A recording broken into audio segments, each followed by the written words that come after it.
Is filing a trademark complicated? Hey everybody, my name is Marcella Dominguez. I am a trademark lawyer, a business lawyer, helping you with your online and offline business needs. Is it complicated to register your trademark? If you are new to this process, then you are in the right place. I am going to give you my top 3 answers as to why it can be complicated, but also not that complicated to file a trademark application on your own. Number 1, you don't know what you don't know, right?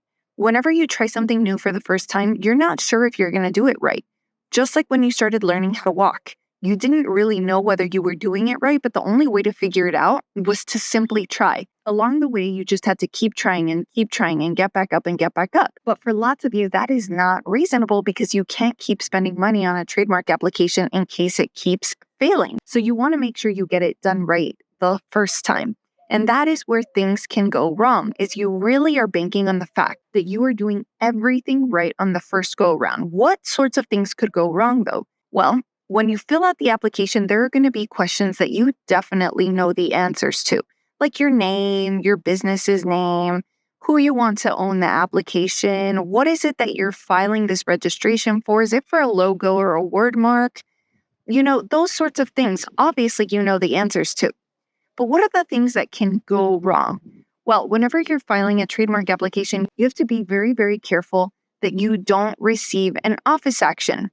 Now, an office action is a letter from the U.S. PTO letting you know that something is wrong with your application.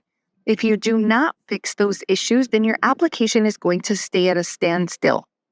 So fixing issues in an office action is where things can go wrong. It becomes complicated because you're not exactly sure what the trademark examiner is trying to say. You're not sure you really understand. Are you submitting the right thing? And that's where things can become complicated. So by filing an application properly the first time and avoiding having to answer any office actions is the key.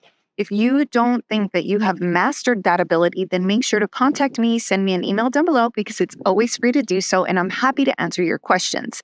Number 2, the trademark class. Now, trademark classes are pretty important because that's basically you telling the trademark examiner, hi, this is what I'm selling. Please register my logo in association with this class of goods or class of services, which I plan to sell or which I am currently selling right now. Easy enough, right? All you have to do is plug in whether you sell video recorders or candy, or maybe you have a software.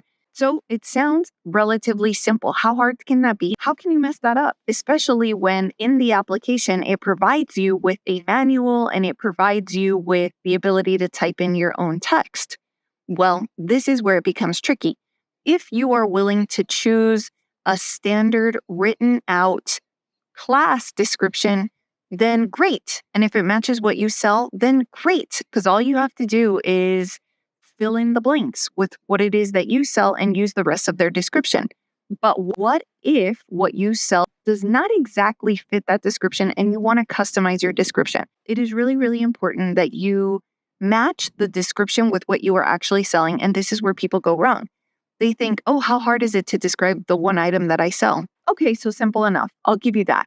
But what if you don't sell something as simple as candy or something as simple as a beverage, and you need something that's well thought out, that's a description that perhaps could be a little bit more complex? So when I say that, if you are already feeling some sort of way and you're questioning whether you're really able to write out your description, then that's how you know that you should contact me.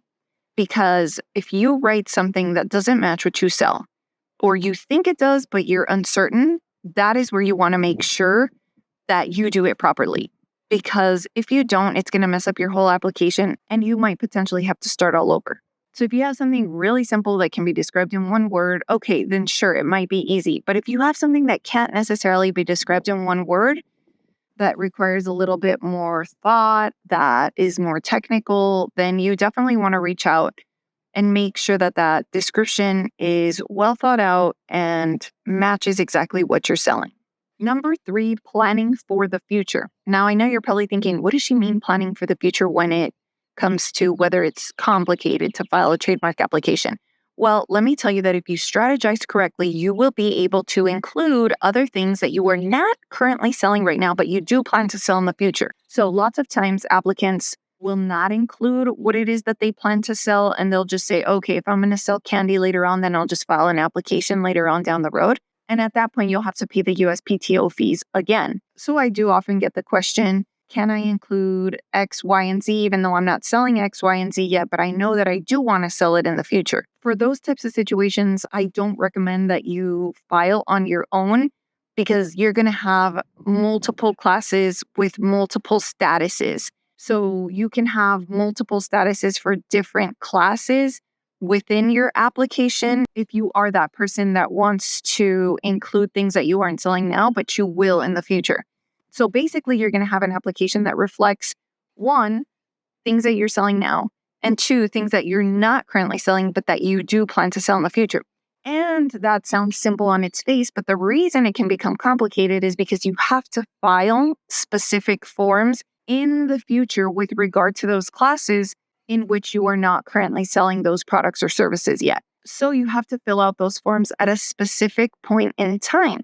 If you don't know how to fill out those forms, then that's one issue. Then if you need to file an extension because you're not ready to file the proper form, then filing those extensions is also important. Otherwise, you could lose your application. So you could see how it becomes tricky according to whatever your circumstances are. So if you're somebody that wants to protect a logo, a slogan, a tagline, or a business name with the United States Patent and Trademark Office, then make sure to send me an email because it's always free to do so.